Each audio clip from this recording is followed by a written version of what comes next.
Shalom, peuple de Dieu, soyez bénis ce matin dans le nom de Jésus. Mon âme bénit l'Éternel. Oui, de ce que il m'a choisi pour annoncer la justice aux nations et apporter la bonne nouvelle jusqu'aux confins de la terre. Que la grâce de Dieu soit sur tous, encore dans le nom de Jésus-Christ de Nazareth. Merci Saint-Esprit. Le thème ce matin, les anges et l'ange de l'Éternel. Nous allons ouvrir nos livres dans le livre de Juges, chapitre 2, verset 1er, dans le livre de Hébreux, chapitre 1er, verset 13 à 14. Je lis la parole de Dieu dans le nom de Jésus, dans le livre de Juges 2, au verset 1er. Un envoyé de l'Éternel monta de Gilgal à Bokim et dit : Je vous ai fait monter hors d'Égypte et je vous ai emmené dans le pays que j'ai juré à vos pères de donner. J'ai dit : Jamais je ne romprai mon alliance avec vous. Que Dieu bénisse sa parole. Hébreux, chapitre 1er, versets 13 à 14. Et auquel des anges a-t-il jamais dit : Assieds-toi à ma droite, jusqu'à ce que je fasse de tes ennemis ton marchepied? Ne sont-ils pas tous des esprits au service de Dieu, envoyés pour exercer un ministère en faveur de ceux qui doivent hériter du salut? Amen. Alléluia. Bien-aimés, les anges sont souvent mentionnés dans la Bible. Le mot ange, en hébreu malak, en grec angélos, qui veut dire messager. Les anges sont des messagers célestes ou des serviteurs de Dieu. Bien-aimés, ils ont été créés par Dieu avant la création de la terre. La Bible dit dans le psaume 148, versets 2 à 5, « Louez-le, vous tous, ses anges, louez-le, vous tous, ses armées, louez-le, soleil et lune, louez-le, vous toutes étoiles lumineuses, louez-le, cieux des cieux, et vous, ô qui êtes au-dessus des cieux, qu'il loue le nom de l'Éternel, car il a commandé et ils ont été créés. » Que Dieu bénisse sa parole. Alléluia. Merci Jésus. Le livre de Colossiens, au chapitre 1er, verset 16, nous confirme la souveraineté dans toute la création. Toutes choses matérielles et spirituelles doivent leur existence à Christ, son œuvre en tant qu'agent actif de la création. Toutes choses subsistent en lui. Peuple de Dieu, la Bible parle des anges bons et mauvais, même si elle précise qu'à l'origine, ils ont été créés bons et saints, libres de choisir. Bon nombre d'entre eux se sont ralliés à Satan lors de la rébellion et se sont détournés de l'état originel de grâce dont ils réjouissaient. Et en tant que serviteurs de Dieu, renonçant ainsi au rôle céleste qui leur avait été confié. Bien-aimés, les démons du Nouveau Testament doivent sans doute être identifiés à ces anges déchus. La Bible nous parle d'une vaste armée d'anges bons dans le psaume 148.2 que nous venons de partager. Même si elle n'en nomme que 2, Michael dans Daniel, chapitre 12, verset 1er, Jude, chapitre 1er, au verset 19, Apocalypse 12, verset 7. Elle nous parle de Gabriel dans Daniel 9, verset 21, dans Luc 1er, versets 19 à 26. Les anges, apparemment, sont divisés en plusieurs groupes et occupent différentes fonctions. Michael porte le nom d'archange, littéralement le premier ou le chef des anges. La Bible nous parle des séraphins, des chérubins, des anges ayant autorité et domination et des myriades d'anges qui sont des esprits au service de Dieu. Nous devons savoir qu'en tant qu'êtres spirituels, les anges louent Dieu. Hébreux 1:6 dit: Et lorsqu'il introduit de nouveau dans le monde le premier-né, il dit que les anges de Dieu l'adorent. Alléluia. Amen. Il est l'agneau. Oui. Ils accomplissent la volonté de Dieu. Ils voient sa face, sont soumis à Christ. Amen. Sont supérieurs à l'homme et habitent les cieux. Écoutez, peuple de Dieu, ne soyez pas religieux. Les anges ne se marient pas, ne mourront jamais et ne doivent pas être adorés. Nous ne devons pas adorer les anges. Ils peuvent se manifester sous une forme humaine. Oui, merci Seigneur. Conformément à l'ordre de Dieu, les anges effectuent de nombreuses activités sur la terre. Ils ont un rôle bien particulier à jouer lorsque Dieu a révélé la loi à Moïse. Leurs devoirs sont principalement associés à leurs fonctions dans le cadre de la mission rédemptrice de Jésus.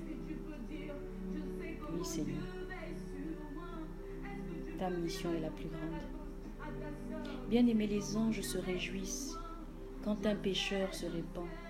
Luc 15 au verset 10 nous dit: De même, je vous le dis, il y a de la joie devant les anges de Dieu pour un seul pécheur qui se répand.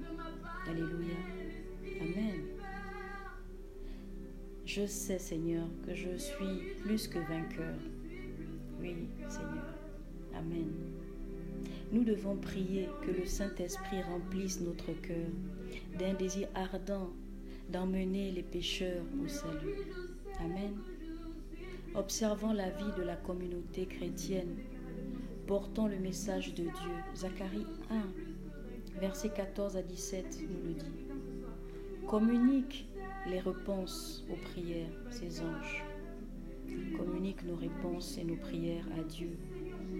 Il leur arrive parfois de venir interpréter des rêves prophétiques ou des visions. Daniel 7 au verset 15 nous le dit. Il fortifie et encourage le peuple de Dieu durant l'épreuve, protège les saints qui craignent Dieu et haïssent le mal. Merci Jésus. Ceux qui combattent le peuple de Dieu, les ennemis de Dieu, les anges luttent contre les démons. Les anges portent les saints dans le ciel, l'Église de Dieu. À la fin des temps, la guerre entre Michael et ses anges et Satan et son armée de démons s'intensifiera. Les anges apparaîtront avec Christ lors de son retour et ils seront présents lors du dernier jugement. Église, qui est l'ange de l'Éternel? Alléluia. L'ange de l'Éternel est appelé aussi ange de Dieu. C'est un ange tout à fait unique que l'on retrouve autant dans l'Ancien Testament que dans le Nouveau Testament. Il a apparu pour la première fois à Agar dans le désert. Oui, la grâce. La grâce. Agar aujourd'hui qui est la mère de tous les musulmans. Le Seigneur l'a apparu à elle la première. Que toute la gloire revienne à Dieu. Genèse 16 au verset 17 nous dit: L'ange de l'Éternel la trouva auprès d'une source d'eau dans le désert, près de la source qui est sur le chemin de Shur. Que Dieu bénisse sa parole. Bien-aimé, l'ange de l'Éternel s'avère être Dieu en personne, qui s'est adressé à Agar. Il a apparu à d'autres aussi, comme Abraham, Jacob, Moïse, à l'ensemble d'Israël, durant l'Exode, et plus tard, à Bokim, à Balaam, à Josué, à Gédéon, à David, à Élie, à Daniel, à Joseph et à moi qui vous parle ce matin. L'ange de l'Éternel m'est apparu il y a 20 ans au Nigeria. Qui vous parle ce matin? Oui, l'ange de l'Éternel apparaît. Oui, amen. L'ange de l'Éternel assume des responsabilités semblables à celles qu'exercent généralement les autres anges. En certaines occasions, il ne fait qu'apporter le message du danger et parfois même pour détruire ses ennemis quand le peuple de Dieu se rebelle et pêche contre lui. L'ange de l'Éternel devient alors un instrument de destruction. Oui, Seigneur, un instrument de destruction. Quand le péché campe à ta porte, l'ange de l'Éternel devient un instrument de destruction dans la maison de Dieu. Bien-aimé, on s'est longtemps interrogé sur l'identité de l'ange de l'Éternel, surtout en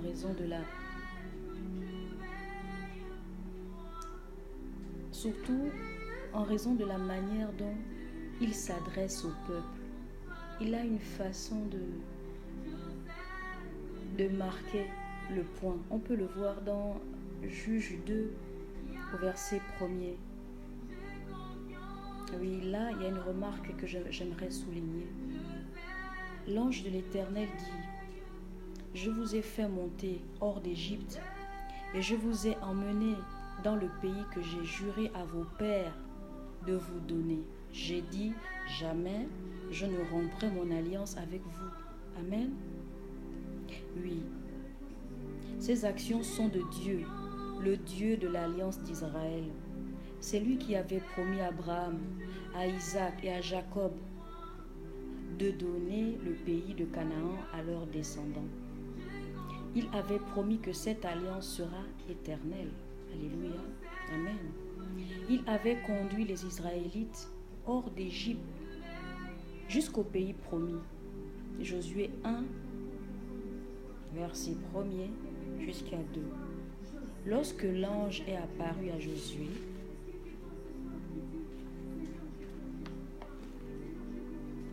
ce dernier s'est prosterné à ses pieds et l'a adoré. Waouh! Ce dernier s'est prosterné à ses pieds et l'a adoré. Bien-aimé, une telle réaction n'est pas possible devant une myriade d'anges, devant l'ange Michael, qui est le chef de l'armée, ou l'ange Gabriel. C'est impossible.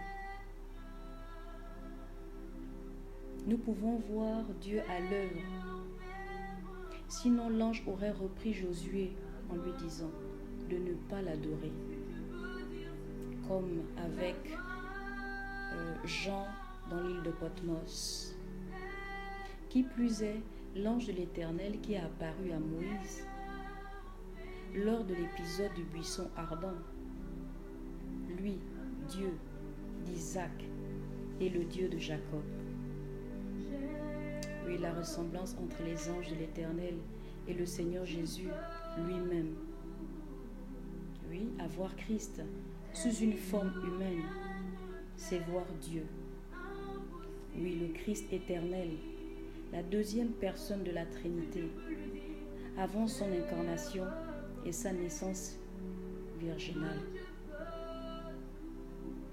Que Dieu soit dans sa parole éprouvé. que nous puissions faire la différence entre les anges et l'ange de l'Éternel.